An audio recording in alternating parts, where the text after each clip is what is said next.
President Donald Trump over the weekend defending his decision to fire a number of inspectors general from over a dozen federal agencies. It happened in a Friday night purge, and it raises concern about the future of oversight in his administration. It's a very common thing to do. Some people thought that some were unfair or some were not doing the job, and it's a very standard thing to do. Do you plan to bring your own people in those positions, Mr. President? Well, they're not my people. I don't know anybody that would do that, but we'll put people in there that will be very good. The fired inspectors general were meant to serve as independent government watchdogs, a check against fraud, waste, or abuse of power. Though Trump, who fired a handful of inspectors general during his first term, says it is, quote, common practice, the scale of Trump's purge has not been seen since Ronald Reagan dismissed 15 IGs on his first day in office in 1981. Also getting the axe were the 15 inspector generals. They were the targets of candidate Reagan, who accused them of not doing enough to eliminate government waste. They'll be replaced, in the words of White House press spokesman James Brady, with people who are meaner than a junkyard dog when it comes to ferreting out waste, fraud, and corruption. Democrats warning that these firings are not going to cut government waste as promised. The American people, if we don't have good and independent inspector generals, are going to see the swamp refill. They're going to see rampant waste fraud. They're going to see corruption. It may be the president's goal here, when he's got a meme coin that's making him billions, is to remove anyone that's going to call the public attention to his malfeasance. And joining us now is one of the inspectors general dismissed by Trump on Friday, Mark Greenblatt. He was the inspector general of the Department of Interior. Sir, thanks very much for being here. Well, thank you for having me on. Yeah. Can you explain how you learned about this? What happened on Friday? So Friday night, I got an email on my work phone, and I checked it, and on there was it said White House notification, and I knew that can't be good.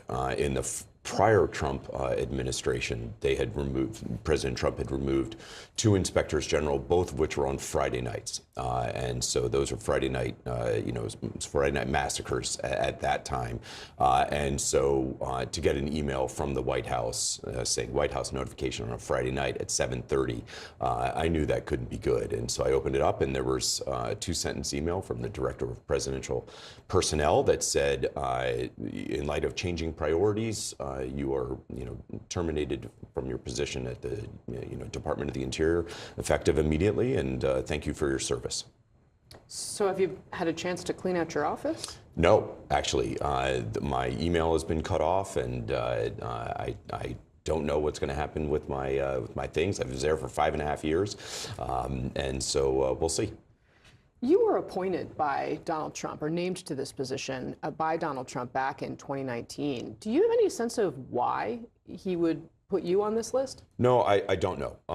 And all that was stated was the changing priorities in that email, which I understand the other IGs who were removed, the 17 or 18 of us, we're still sifting through the rubble, frankly, to find out how many IGs were removed. But as far as I know, all of us got essentially the same email that said changing priorities. Well, because, one of the things that happened on your watch that, of course, Donald Trump himself has focused on was this report that you did on what happened in Lafayette Square back during the Black Lives Matter protests, and the square was cleared, and there's those pictures of Donald Trump, of course, walking across the square with Mark Milley, and he was clearly pleased with you, because he wrote after this report came out, and you said, well, that the square was not cleared. You said the evidence we obtained did not support a finding that the U.S. Park Police cleared the park to allow the president to survey the damage and walk to St. John's Church. The evidence showed that the U.S. Park Police did not know about the president's potential movement until mid to late afternoon on June 1st, hours after it had begun developing its operational plan, and the fencing contractor had arrived in the park. And then Trump issued this statement thanking the Inspector General, you, for completely and totally exonerating me in the clearing of Lafayette Park.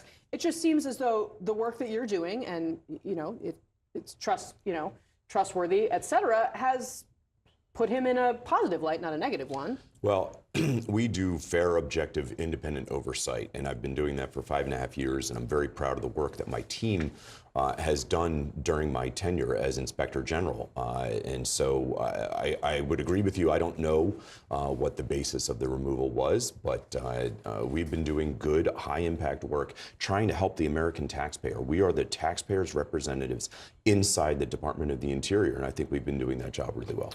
So let's talk about the big picture impact of not just your job, but all of these. You say you're still sifting through the rubble. I mean, what does that mean for taxpayers if there are not people like you in these roles? Well, I would say it's troubling. These removals should be sending off alarm bells for a number of different reasons. But the primary one, in my view, is the independence of these positions. The whole construct of inspectors general, it's based on us being independent, that we're not beholden to a political party of any stripe, that we are there as the taxpayers' representatives to call balls and strikes without any dog in the fight. So that's the question, is what will President Trump do with these positions? Is he going to nominate watchdogs or is he going to nominate lapdogs? That's the key question. If he's going to nominate independent-minded folks who are independent in body and spirit, then that's hopefully the right course of action. If he goes down a path of nominating and appointing political lackeys, then I think the American taxpayers, Congress, stakeholders throughout the country should be up in arms. This is not a good development for the American taxpayer. What should we be looking for? I know you came up through basically the inspectors general community. You are a professional investigator. What would be a red flag in someone's background that would indicate that, in your words, they would be a lapdog and not a watchdog? Well, certainly. I mean, and we've seen this in administrations of both kinds, both sides of the aisle over the years. The big issue is, do they have a political experience that would call their credibility into question? Do they have, are they working for the administration? Do they have a dog in the fight? That's the key question, and it manifests itself in a number of different ways. But the key thing is, can they be objective? It doesn't mean they necessarily have to come from the Inspector General community, but do they have a background that suggests they can do the job, they can be in a leadership position, they can speak truth to power? Those are some of the key indicia of successful inspectors general. All right, Mark Greenblatt, I'm very grateful to have you on the show. I'm sure it's been a tough weekend for you. Yeah. So thank you for spending some time with us. Thank you very much. It. Joe, I want to ask you also about another story we've been following because, of course, this is, again, the beginning of week 2 of the Trump administration, but it is head-spinning to try to keep up with it all. President Trump fired a number of inspectors general across the U.S. government. Was that legal in your view? No, it was not. I mean, well, let's take it this way, right? Number one, obviously, the president is the commander in chief, and it's your prerogative to have employed with the federal government or, any entity thereof who you want. However, there are specific notice provisions that Congress set when you have watchdog groups and agencies, entities, or people overseeing things. And that notice provision provides for you to, A, give 30 days notice to Congress, and B, give a justification as to why it is that you felt appropriate to do so. That wasn't done. And so if you're going to do things, again, do them. You're the commander in chief. Just do them in accordance with law, in accordance with specific guidelines, and in accordance with the rules and regulations. Don't do things just because you feel like doing them. That's unlawful.